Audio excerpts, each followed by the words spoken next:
नमस्कार मित्रांनो, तू रे माझा मितवा मालिकेच्या आजच्या भागामध्ये आता अर्णव हा ईश्वरीचा हात हातात घेऊन त्यावर फुंकर मारत असतो.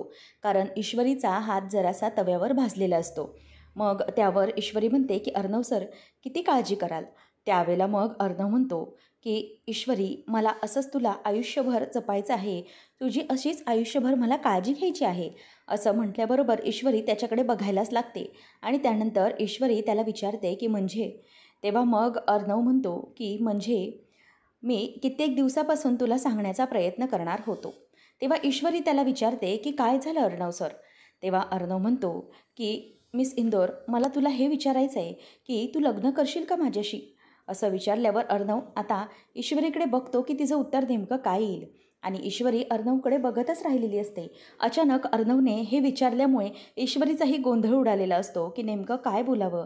तिला अनपेक्षितपणे समोरून असं विचारलं गेल्यामुळे तिला काहीच कळत नसतं. आता अर्णव ईश्वरीकडे बघत असतो आणि तिच्या उत्तराची वाट पाहतो की ईश्वरी नेमकं काय सांगते. त्याच वेळेला आता अर्णव हा तिच्याकडे बघतच तिला म्हणतो की बोल ना, काय आहे तुझं उत्तर. असं विचारल्याबरोबर ईश्वरी म्हणते की सर, मी खरं सांगू, खरं तर मी कधी आपल्या दोघांबद्दल असा विचारच केला नव्हता की तुम्ही मला विचाराल किंवा काही. परंतु मला खरंच हे वेगळं वाटतंय. तुम्ही अचानक विचारल्यामुळे मला काही समजत नाही आहे आणि तसा विचारही नव्हता ना केला मी. तेव्हा मग अर्णव म्हणतो की मी सिंदूर, मग आता कर ना विचार. बोल, काय असेल उत्तर तुझं. तेव्हा मग ईश्वरी म्हणते की अर्णव सर, ठीक आहे, परंतु या सगळ्यासाठी माझी एक अट असेल. तेव्हा मग ईश्वरीला अर्णव विचारतो की कोणती अट. त्यावर ईश्वरी म्हणते की अर्णव सर, मी लग्न करेन तुमच्याशी, परंतु ना आपलं लग्न झाल्यानंतर तुम्ही किचनमध्ये मला असा कांदा रोज चिरून द्यायचात. असं म्हटल्यावर आता ईश्वरीकडे बघून अर्णव हसायलाच लागतो. तेव्हा ईश्वरी म्हणते की ठीक आहे ना, म्हणजे तुम्ही मला किचनमध्ये असा कांदा चिरून द्याल ना. त्यावेळेला मग अर्णव पटकन हसतो आणि म्हणतो की ठीक आहे, मान्य आहे मला तुझी ही अट. असं म्हणून ईश्वरी आता त्याच्याकडे हसायला लागते आणि तो हो बोलल्यावर ती आणखीनच हसते. आणि मग अर्णव म्हणतो की किती सुंदर वाटतंय ना मिस इंदोर. फक्त तू आणि मी, आपल्या दोघांचंच असेल ते जग. आपलं लग्न झाल्यानंतर आपण दोघंही खूप सुखाने संसार करू.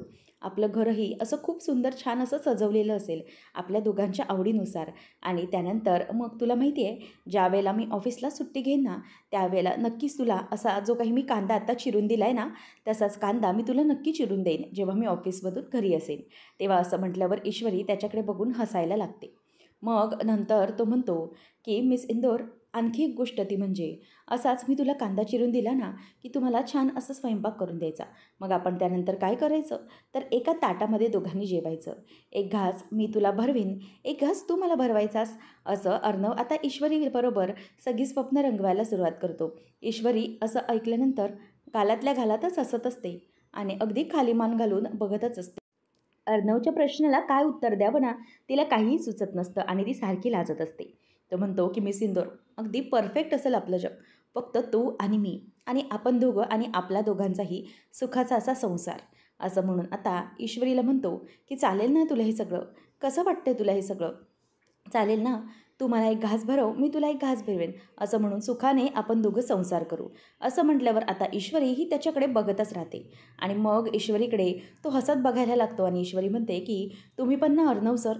तेव्हा मग तो म्हणतो की बोल ना, चालेल नाही तुला सगळं, तुला हे बोलणं कसं वाटतंय. तेव्हा मग ईश्वरीला काहीही सुचत नसतं. ती फक्त आता मान खाली घालून बघत असते आणि अर्णवने असं सगळं सांगितल्याबरोबर ती त्याच्यापासून चेहरा लपवू लागते आणि बाजूला बघते. आणि बाजूला बघतच ती आता गालातल्या गालात हसत असते. आणि त्याला म्हणते की काय हो, बोला ना. ओ मिसेस राजशिर्के, जरा बघा तरी इकडे. असं म्हणून तो तिला आता बघायला सांगत असतो. आणि ईश्वरी तेवढीच अगदी गोड लाजत असते. आणि अर्णव तिला म्हणतो की काय हो राजशिर्के, मिसेस राजशिर्के, बोला ना, काय झालं, काय झालं, बोला तर. असं म्हणून ती आता त्याला बघतच असते. त्यावेळेला मग अर्णव हा ईश्वरीकडे बघतो आणि दचकतो. ईश्वरी जोरात ओरडते आणि म्हणते की अहो अर्णव सर, लक्ष कुठे आहे तुमचं, अहो काहीतरी बोला. तेव्हा मग अर्णवच्या लक्षात आलेलं असतं की ईश्वरीबरोबर त्याला हे पडलेलं एकच दिवसाढवळ्याचं गोड स्वप्न असतं आणि तो तिच्याकडे अगदी हसत बघत असतो. ईश्वरी म्हणते की अर्णव सर, अहो सोडा माझा हात, नाहीतर भाकरी करपेल. असं म्हटल्यावर अर्णव पटकन हात सोडतो आणि ईश्वरी भाकरी बघत असते. तर इकडे लावण्याने तिला जे हवं ते केलेलंच असतं. आजी आणि घरातल्या सगळ्यांची ही झोप उडवलेली असते. आजी ही आता भरपूर अंजलीवर चिडलेली असते आणि म्हणते की अंजली, मला खरं खरं सांगा की अर्णव आणि ईश्वरी हे दोघंजणही एकत्र आहेत आणि एकत्र ते दोघे गेलेत हे तुला माहीत होतं का? त्यावेळेला मग आता लगेच अंजली म्हणते की हो मला माहीत होतं, परंतु मलाही आत्ताच थोड्या वेळापूर्वी समजलं आहे. त्यावेळेला आता अंजलीला ती म्हणते की बघितलंस, हे मला माहीत असूनही तुम्ही दोघांनी माझ्यापासून का लपवलं? तेव्हा वल्लरी म्हणते की बघा आई, तुमच्या शब्दाला ना आता या घरात काही किंमतच उरलेली नाही आहे. हे सगळं माहीत असूनही कोणालाही असं वाटलं नाही की तुम्हाला येऊन सांगावं. परंतु बरं झालं, योग्य वेळेला मी हे फोटोज पाहिले आणि नक्की मला समजलं तरी की अर्णव आणि ईश्वरीचं तिकडे काय चाललंय ते. दोघंजणही असे बदलापूरला निघून गेलेत आणि यांचं हे सगळं काय चाललंय हे यांचे रंग तरी समजले ना. बिचारी लावण्या इतके प्रयत्न करते तरीही कोणाला त्याची काहीही पडलेली नाही आहे. परंतु अंजली, अगं तुझ्यावर विश्वास होता. तू तरी आईंना सांगायला हवं होतंस ना की हे तुला सगळं काही माहीत आहे म्हणून. आणि जर कळलं नसतं तर मग काय झालं असतं? उद्या जर काही चुकीचं घडून बसलं असतं तर आपण सांगणार होतो का? त्यावर अंजली म्हणते की हे बघ आजी, प्लीज माझं ऐकून घे. मलाही अगोदर माहीत नव्हतं. मला आता थोड्या वेळापूर्वी आकाशकडून समजलं आहे. तेव्हा मग आजी म्हणते की बस झालं. मला आता ना कोणाचंही काही ऐकून घ्यायचं नाही. अंजली, मला तर तू आता त्याबद्दल काही बोलूच नकोस. समजलं? आता जे काही करायचे ते मी करेन. अंजली आणि अविनाश, तुम्हाला दोघांना माहीत होतं की मी अर्णव आणि लावण्याच्या लग्नाबाबतीत विचार करते. त्यांचं लग्न जुळवू पाहते तरीही तुम्ही त्या ईश्वरीला कशाला फूस लावताना मला समजतच नाही आहे. तेव्हा मग आता मुद्दामच लावण्य आणखीन मोठ्याने रडण्याचे मेलोड्रामा नाटक करायला लागते आणि म्हणते की मी काय करू, मला खरंच काही कळत नाही आहे. बस झालं, आता ना मी हे सगळं सहनच करू शकत नाही आहे. तेव्हा मग आता ती गप्पच बसते आणि लावण्याला वल्लरी म्हणते की बाळा गप्प बस, प्लीज शांत हो. लावण्य म्हणते की नाही मामी, बस झालं. मला ना आता हे सगळं सहन होत नाही आहे, त्यामुळे मी आता ह्याच्यातून निघूनच जाते. हे सगळं नको आहे मला. असं म्हणून आता पटकनच लावण्याचा हात वल्लरी धरते आणि तिला तिथेच बसवते आणि म्हणते की आई आहेत ना, प्लीज आईंवर विश्वास ठेव. त्यांनी तुला शब्द दिला आहे ना की ते तुझं लग्न अर्णवबरोबर लावतील तर लावतील. प्लीज नको, असं नको करूस, शांत बस. असं म्हणून ती मुद्दामच आजीला आणखीनच कोड्यात टाकण्यासाठी हे सगळं करत असते. त्याचबरोबर आजी म्हणते की बघितलंस अंजली, काय परिणाम होतोय? अगं लावण्याने किती प्रयत्न केलेत या सगळ्यासाठी आणि मी कधीही तिच्या बाबतीत आता चुकीचं घडू देणारच नाही आहे. तेवढ्यातच मामा म्हणतो की एक मिनिट, मला सांग वल्लरी, की ह्या फोटोंबद्दल तुम्ही इतकी चर्चा करताय, तर हे फोटो तुम्हाला सापडले तरी कुठून? आणि हे फोटो तुमच्यापर्यंत ईश्वरी आणि अर्णवचे आले तरी कसे? तेवढ्यातच राकेश दरवाजात येतो आणि विचार करतो की नेमकं काय आहे आणि हे फोटोचं वादळ का चाललं आहे? नक्क जाऊन बघितलं पाहिजे की काय आहे ते. त्यावर आता राकेश येतो आणि विचारतो की आजी, काय झालं आहे, प्लीज मला तुम्ही सांगाल का? तेव्हा मग आजी म्हणते की हे बघा, हे ईश्वरी आणि अर्णव दोघंही एकत्र पावसात भिजतायत, बदलापूरला गेलेत. आणि हे सगळं तुमच्या या लाडक्या बायकोने आणि या अविनाशने मला दोघांनी सांगितलेलं आहे. दोघांनीही मला अंधारात ठेवलं, माझ्यापासून सगळं लपवून ठेवलं यांनी. त्यावर आता राकेश बघतच म्हणतो की काय चाललं आहे, म्हणजे मलाही कळत नाही आहे. अर्णवचं हे चाललं आहे तरी काय? आणि अंजली, तू तू तरी असं वागायला नको हवं होतंस. अगं आजीला असं अंधारात का ठेवलंस तू? असं आता तो तुला मुद्दामच जाब विचारतो आणि म्हणतो की हे बघा, पर्सनली बघायला गेलं तर मला या मुलीबद्दल काही माहिती नाही आणि मी हिला कधी भेटलोही नाही आहे. परंतु मला एक गोष्ट चांगलीच कळते की आजीने जो काही अर्णवबद्दल विचार केला असेल तो अगदी योग्यच केला असेल. कारण त्यांच्या विचाराने, त्यांच्या बुद्धीने अगदी योग्य निर्णय घेण्याची क्षमता आहे आणि त्यांच्या निर्णय क्षमतेवर मी तरी शंका घेऊ शकत नाही. आणि मला तरी अर्णवच्या बाबतीत त्यांनी घेतलेला डिसिजन आवडतोय. तेव्हा मग लगेच वल्लरी म्हणते की हो ना जावई बापू, तुमचं म्हणणं ना मला अगदी पटतंय बघा. किती काही झालं तरीही उद्या जाऊन आपण हे हलक्यात घेऊ आणि जर हे प्रकरण पुढे वाढलं तर मग आपण काय करणार आहोत?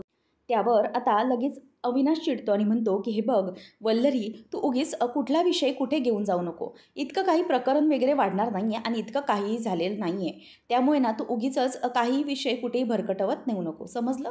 आणि आणखीन कॉम्प्लिकेशन क्रिएट करू नको. तेव्हा आजी त्याच्यावर चिडते आणि म्हणते की हे बघ शांत बस अविनाश, शांत बस, तिथेच बस, काही बोलू नकोस. बरोबर बोलते वल्लरी. असं म्हणून आजी अविनाशला शांत करते आणि मग त्यावर वल्लरी म्हणते की वाढणार नाही म्हणजे मग आपण हे सगळं वाढण्याची वाट बघत बसणार आहोत का? हे सगळं पुढे कसं जाईल, पुढे कसं घडेल याचीच वाट बघायची आहे का आपण? त्यावर आता लगेच लावण्य म्हणते की नाही नाही मामी, दिस इज टू मच. मला ना आता सगळ्याचा खूप वैताग आला आहे. मी इतके प्रयत्न करते परंतु काहीच उपयोग होत नाही आहे. नो, मला तर वाटतंय की आता ना काहीच होणार नाही आहे. त्याबरोबर आता लगेच वल्लरीला लावण्य म्हणते की मामी, आय एम आउट नाव, मी नाही आता हे सगळं सहन करू शकत, मी जाते. त्याबरोबर आता तिला वल्लरी म्हणते की हे बघ लावण्या, नको चिंता करूस प्लीज. तुझ्या बाबतीत कुठल्याही प्रकारचा अन्याय आई घडू द्यायचा नाहीत. त्यांनी तुला शब्द दिलाय की तुझं ते लग्न अर्णवसोबत लावून देतील म्हणजे देतीलच. त्या त्यांच्या शब्दाला मागे फिरणार नाहीत. त्यामुळे तू नको चुकीचा विचार करूस. शांत बस. आणि तसंही सगळ्यांनी हे लक्षात ठेवायला पाहिजे की अर्णव आणि लावण्याची पत्रिका अगदी योग्य जुळते. त्यामुळे प्लीज सगळ्यांनी शांत बसा. त्यावर अंजली म्हणते की 1 मिनिट मामी, परंतु अर्णवला लावण्य आवडत नाही त्याचा विचार कोणी करत का नाही आहे? त्यावर अंजलीवर आता आजी चिडते आणि म्हणते की बघ अंजली, तू शांत बस. तू तर ना आता या सगळ्याच्या मध्ये अजिबात बोलूच नको. आणि इथून पुढे त्या ईश्वरीचा विषय या घरात काढला जाणार नाही हे नक्की. आणि आणखी एक महत्त्वाची गोष्ट म्हणजे आता मी जो काही निर्णय घेते तो अगदी सगळ्यांनी कान आणि डोळे नीट उघडे ठेवून ऐका. मी आज जो चिंटूच्या बाबतीत डिसिजन घेणार आहे तो फायनल असेल. त्याच्याशी बोलेन आणि डिसिजन फायनल घेणार. त्यानंतर त्यामध्ये पुढे कोणताही बदल मला नको आहे. समजलं सगळ्यांना? असं म्हटल्यावर आजी निघून जात असताना राकेश तिच्या हातात फोन देतो आणि आजी तिथून निघून जाते. आणि त्याच वेळेला आता लावण्याला मात्र खूप आनंद झालेला असतो की आपण जे काही आगीत तेल उतलंय त्याचा भडका अगदीच चांगलाच उडाला आहे आणि चांगलाच भूकंप झालेला दिसतोय असं म्हणून ती अगदी मनातच असते. तरी ते राकेशच मनात विचार करू लागतो की वा राकेश, अगदी ऐन वेळेवर एंट्री घेतलीस बघ. अगदी नेमक्या वेळेवर एंट्री घेऊन परफेक्ट चावी दिली आहेस तू. आता सगळं कसं माझ्या मनानुसार घडणार. अर्णव आणि ईश्वरी हे दोघंही कायमचे एकमेकांपासून वेगळे होणार असं म्हणून तो आता गालातच हसत असतो. अंजलीचा चेहरा बघतो कारण अंजली आणि मामा त्याचप्रमाणे आकाशचा चेहरा पडलेला असतो. आणि ईश्वरी अर्णवच्या बाबतीत नेमकं काय होणार याचं टेन्शन सगळ्याला लागून राहिलेलं असतं. आता ईश्वरी ही पहाटे तिथेच झोपलेली असते आणि अर्णवचा हात हा ईश्वरीच्या डोक्याखालीच असतो आणि तो तसाच बसून असतो. ईश्वरी अगदी गाढ झोपेमध्ये असते. तेवढ्यातच आता ईश्वरीला डोळ्यासमोर उजेड येत राहिल्यामुळे अर्णव स्वतःचा हात हा तिच्या डोळ्यासमोर धरून तिच्यापासून म्हणजे तिची सावली धरण्याचा प्रयत्न करत असतो. त्याच वेळेला आता ईश्वरी ही अगदी कुशीला होत असते आणि अर्णव हा ईश्वरीच्या डोळ्यावर हात घेऊन असतो. ईश्वरीला आता त्या आवाजाने, पहाटेच्या त्या पक्ष्यांच्या आवाजाने आणि किलबिलाटाने अगदी जाग येत असते आणि ती पटकनच या कुशीला होते आणि म्हणते की अर्णव सर, हे काय? आता तो पटकन हात बाजूला घेतो आणि हात दुखला ग असं, आई ग आई असं ओरडायला लागतो.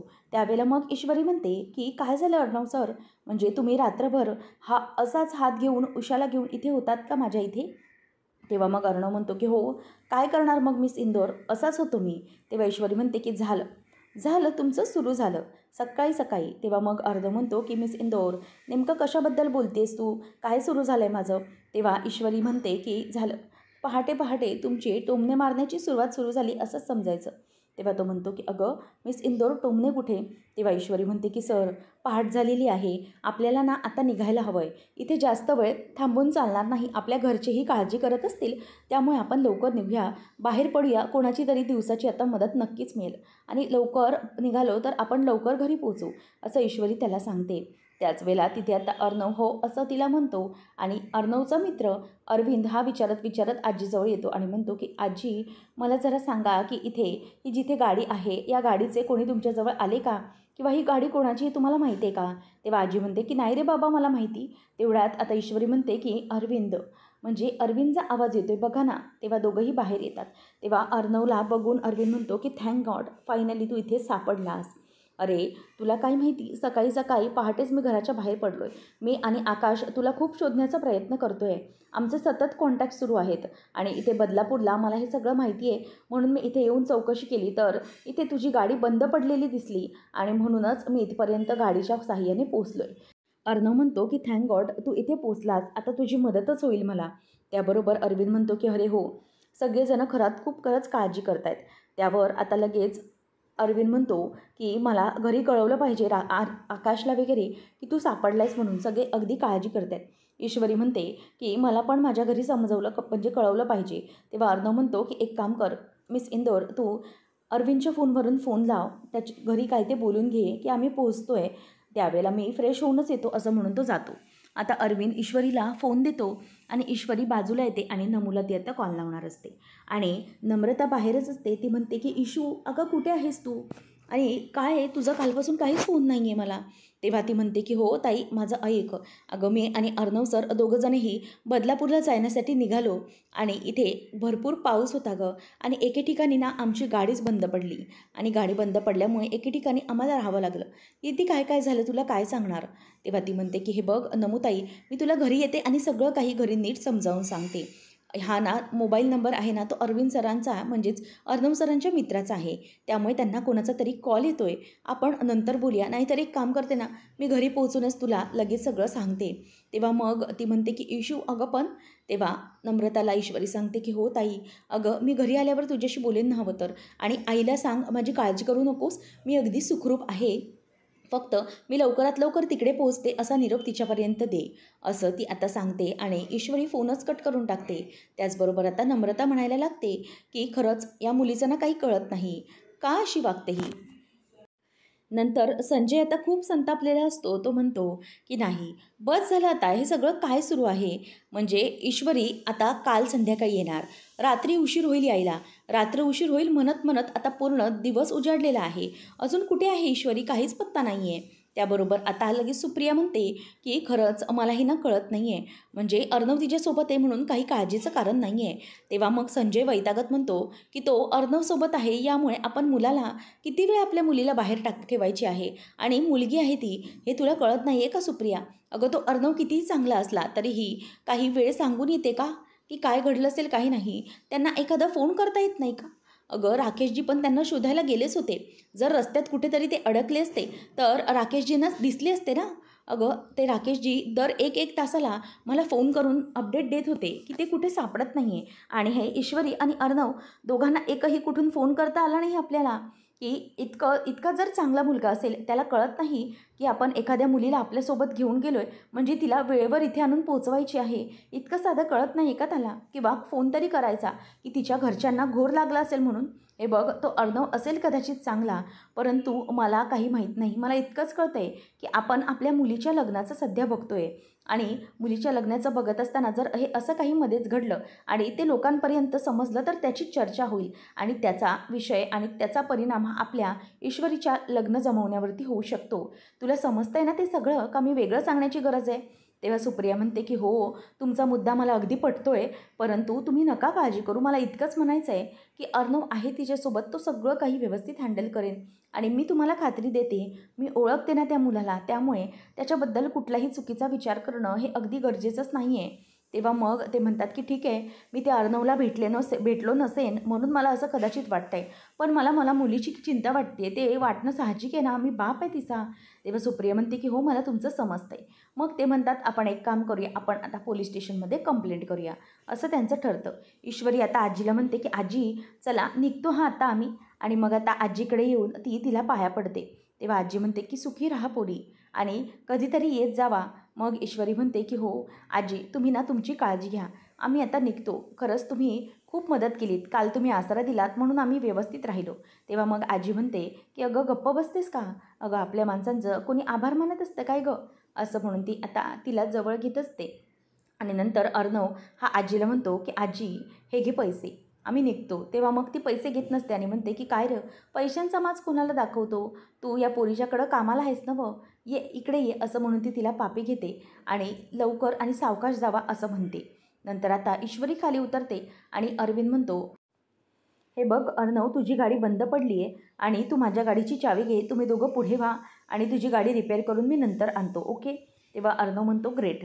त्यानंतर मग ईश्वरी म्हणते परंतु आपण त्या डिजिटल मार्केटिंगबद्दल बोललोच नाही. मग अर्णव म्हणतो की मी फोन दिलेला आहे, त्यामुळे काळजी करू नका. अरविंद म्हणतो की एक चिंता करू नका, ते म्हणजे की माझा नंबर तर दिलायस ना तू यांना, मग आम्ही बोलून घेऊ जे काही असेल ते. आणि आणखी एक म्हणजे की तुम्ही जे काही कराल त्यासाठी तुम्ही काही कुठल्या प्रकारचं सुरुवात केली आहे का? तेव्हा मग लगेच अर्णव म्हणतो की नाही. ईश्वरी म्हणते की अहो, आम्ही ती रील बनवली ना त्याबद्दल बोलते. मग अर्णवला तो म्हणतो की बरं नका चिंता करू, आपण एकदा नक्कीच भेटूया. आणि ईश्वरी, तुमच्याकडे नंबर आहे ना माझा, आपण फोनवर तुम्हाला मी नक्कीच समजावून सांगेन, असं तो सांगतो. आणि त्यानंतर मग आता अरविंद हा त्याला म्हणतो की हे बघ अर्णव, माझा हा फोन घे आणि आकाशला जरा तुझ्याशी काहीतरी अर्जंट बोलायचं आहे, त्यामुळे त्याच्याशी जरा फोनवर बोल, तोपर्यंत मी गाडीचं काय ते बघून येतो. असं म्हणून अरविंद तिथून निघून जातो आणि मग आकाश चिंतेमध्ये असतो तेव्हा अरविंद म्हणतो की मी येतोच जरा. अर्णव त्याचा फोन घेतो आणि म्हणतो की 1 मिनिट बघतो मी आकाशला काय झालेलं आहे ते. तेव्हा आता अरविंदचा फोन घेऊन अर्णव लगेच बाजूला जाऊन आकाशला फोन करतो आणि त्याच वेळेला आकाश म्हणतो की ब्रो तू कुठे आहेस. तेव्हा तो म्हणतो की हे बघ आम्ही आता निघतच आहोत, लवकरच पोहतू, काळजी करू नको, घरातही सांग. तेव्हा मग तो म्हणतो की नाही, काळजीचंच कारण आहे, कारण जे काही होणार आहे ना ते खूप वेगळं होणार आहे. तेव्हा मग तो म्हणतो की म्हणजे म्हणजे काय बोलायचं आहे तुला नेमकं आकाश. तेव्हा आकाश म्हणतो की काय ना ब्रो, आज जे काही होणार आहे, जे काही घडणार आहे त्यामुळे तुझं लाईफ खूप चेंज होणार आहे. असं म्हटल्यावर आता इथे अर्णवला धक्काच बसलेला असतो की नेमकं असं काय होणार आहे आणि आजीने कोणता निर्णय घेतला आहे किंवा काय हे देखील आकाश हा अर्णवला सांगत नाही. परंतु इथे आता अर्णवला खूप टेन्शन आलेलं असतं की नेमकं काय घडणार आहे, आता काय निर्णय घेणार, काय होणार याचा चिंता अर्णवला लागूनच राहिलेली असते. आणि ईश्वरी मागूनच त्याला बघत असते की अर्णव सरांना काय झालं आहे आणि ते कशाबद्दल इतके टेन्शनमध्ये आलेले आहेत. तेव्हा मग अर्णव हा आकाशला म्हणतो की डोंट वरी, आम्ही आता थोड्याच वेळात इथून निघतोय आणि लवकरच पोहोचू, काळजी करू नका, असं म्हणून तो त्याला धीर देत असतो. पुढच्या भागामध्ये आपल्याला पाहायला मिळणार आहे की आता ईश्वरी घरी आलेली असते आणि संजय तिला म्हणत असतो की रात्रभर तू घरी आली नाहीस, तुला उशीर होणार आहे हा मेसेज देखील दुसऱ्या कोणाकडून तरी समजतो. म्हणजे मला कळत नाही आहे की तू असं का केलंस, तुझ्यावर आमचा पूर्ण भरोसा आहे, परंतु तो भरोसा तू गृहीत धरायला नकोस. त्यावेळेला आता लगेच ईश्वरीला बघतच सुप्रिया म्हणते की अहो पण इतकं का बोलताय, आता आली आहे ना ती घरी सुखरूप. तेव्हा मग संजय म्हणतो की हो तेहीच बरं आहे म्हणा, सुखरूप आली आहे घरी हीच गोष्ट मोठी आहे, परंतु एक गोष्ट नक्की आहे इशू, की आम्ही तुझ्यावर जो काही भरोसा ठेवला आहे ना त्या भरोश्याला मात्र तू कधीही गृहीत धरू नकोस, तो भरोसा कधीही तोडू नकोस. असं ती आता म्हटल्याबरोबर ईश्वरीच्या डोळ्यात पाणी यायला लागतं, कारण अगदी निर्वानिर्वेची भाषा पहिल्यांदाच तिच्या स्वतःच्या बाबांनी तिच्यासोबत केलेली असते. आणि ईश्वरी त्यांना काही बोलायला जाणार तेवढ्यातच ते तिथून रागाने निघून जातात. ईश्वरी शांतच बसलेली असते. आता डायनिंग टेबलवर आजी म्हणत असते की चिंटू, आता तुझ्या लग्नाच्या बाबतीत मी जो काही निर्णय घेणार आहे तो तुला मान्य करावाच लागेल. मी तुझ्या लग्नाचा निर्णय हा जो घेणार आहे तो तू गुपचूप ऐकून घ्यायचा. त्यावेळेला आता अर्णव म्हणायला लागतो की 1 मिनिट आजी, तू कोणताही डिसिजन घेशील आणि मला तो मान्य असेल असं कधी घडणार नाही, आणि हा माझ्या लग्नाच्या बाबतीतला निर्णय आहे, त्यामुळे जो डिसिजन घेणार आहे तो मला मान्य असला पाहिजे. आणि लग्नाच्या बाबतीत तरीही मी कोणाचाही ऐकणार नाही, तो माझा पर्सनल डिसिजन असेल आणि त्याच्याबद्दल कोणीही काही बोललेलं मी खपवून घेणार नाही आणि मला ते चालणार नाही, तो डिसिजन फक्त माझा असेल, असं अर्णव सरळ सगळ्यांसमोर बोलून दाखवतो. त्यावेळेला लावण्या आणि आजी वल्लरी तिघींनाही धक्काच बसतो, कारण जो काही प्लॅनिंग लावण्या वल्लरीने केलेला असतो तो सगळा फूस झालेला असतो. फायनली आता अर्णवने सगळ्यांसमोर सांगूनच टाकलेलं असतं. आता अर्णव हा सगळं काही ईश्वरीबद्दलचं आजीला सांगून टाकेल का, की त्याला ईश्वरीसोबत लग्न करायचं आहे आणि त्यानंतर मग पुढे काय घडणार हे पाहणं रंजकतेचं ठरणार आहे. अशाच मालिकांचे अपडेट्स जाणून घेण्यासाठी आजच आपल्या चॅनलला सबस्क्राईब नक्कीच करा. धन्यवाद.